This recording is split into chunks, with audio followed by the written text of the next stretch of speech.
हिजाबच्या मुद्द्यावरून संपूर्ण देशामध्ये आणि महाराष्ट्रामध्ये सुद्धा वादळ वाजलेलं असताना अशाच वेळी घनसावंगी तालुक्यातील मुस्लिम बांधवाच्या मात्र हिजाब बद्दलच्या काय भावना आहेत हे आमच्या प्रतिनिधींनी जाणून घेतले. दिनकर वाघ यांनी बघूया त्याचा हा स्पेशल रिपोर्ट.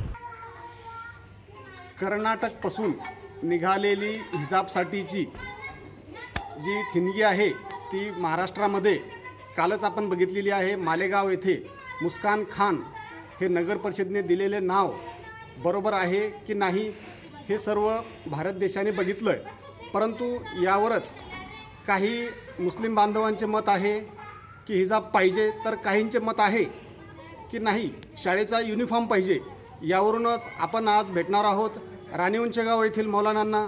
मौलाना, आपला आधार न्यूज़ में स्वागत. मेरा पहला सवाल आपसे है कि अभी जो हिजाब का मसला चालू है, आपके हिसाब से प्राइमरी लेवल पे या उसके ऊपर के स्टेप पे हिजाब चाहिए या नहीं चाहिए? पहली बात तो ये है कि हिजाब असल में कोई मुद्दा नहीं है ना, और मुद्दा है भी तो हिजाब में ऐब कोई नहीं. हिजाब पहनना ज़रूरी है और एक अच्छी चीज़ है. और हिंदुस्तान में जो संस्कृति है हर मज़हब के एतबार से अपने अपने मज़हब के एतबार से जो है तो मज़हब में बताया गया है. ऐसे इस्लाम में कुरान पाक में जो हुक्म दिया है पर्दे का, उसी को जो है नाम बुरखा है. अगर बुरखे में अगर कोई लड़की हमारी बहन रहती है तो ये अच्छा है उसके सेफ्टी के लिए, उसके कवर के लिए.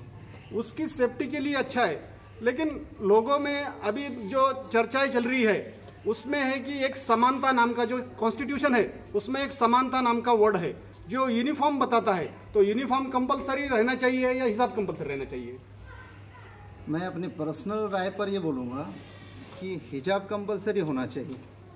हिजाब कंपलसरी होना चाहिए, लेकिन अभी यहाँ का जो उर्दू स्कूल है उसे जो ड्रेस है वो तो कॉन्स्टिट्यूशन में कंपलसरी है. आपकी राय क्या होनी चाहिए उसमें?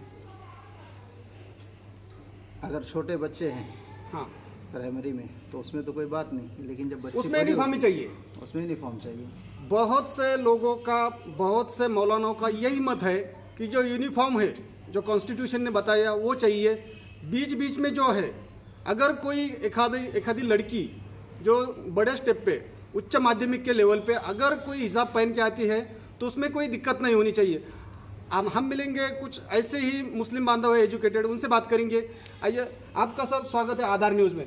मुझे एक बात बताइए कि अगर प्राइमरी लेवल पे यूनिफॉर्म चलता है तो उसके ऊपर की जो स्टेप है माध्यमिक, उसके लिए हिजाब चाहिए या यूनिफॉर्म चाहिए? वो स्टूडेंट के मर्जी पर होना है. ये बात है, स्टूडेंट के मर्जी पर हिजाब का और यूनिफॉर्म का मसला चाहिए. हिजाब का कलर जो है, हाँ. जो स्कूल का जो ड्रेस रहेगा वो हिसाब से उसका कलर होना, उस पर बंदी नहीं होना. हिजाब कंपलसरी होना. कलर चेंज कर दो उसका. हिजाब का कलर अगर स्कूल यूनिफॉर्म की तरह रहता तो ये बहुत बड़ी बात हो जाएगी, ऐसा कुछ जो मुस्लिम बांधव है उनका कहना है. इसके बाद दूसरे मुस्लिम बांधव है, अपन उनसे पूछेंगे क्या हिजाब का कलर अगर स्कूल यूनिफॉर्म सरी का होता तो भी आप यही कहेंगे कि हिजाब ज़रूरी है या यूनिफॉर्म? नहीं, स्कूल के कलर का अगर हिजाब हुआ तो कोई मसला नहीं आएगा और हिजाब जरूरी है. मेरा दूसरा पॉइंट ये, क्या हिजाब का मसला भी ये राजनीति दर्शाता है या फिर सेफ्टी दर्शाता है? हिजाब का मसला तो सेफ्टी दर्शाता है पहली बात, लेकिन ये टाइम में जो उठा है तो ये तो राजकारण के लिए ही उठा है. यूपी का चुनाव देख के उठा? बस बिल्कुल, ये यूपी, ये 2-3 स्टेट के जो चुनाव है इसी के लिए इसको उठाया गया है. वरना हिजाब तो पहले से. हाँ, हिजाब तो पहले से था, कोई मसला नहीं है इसका. आज तक कोई मसला नहीं आया इसका. फिर ये राजकारण ही है इसमें, और कुछ भी नहीं.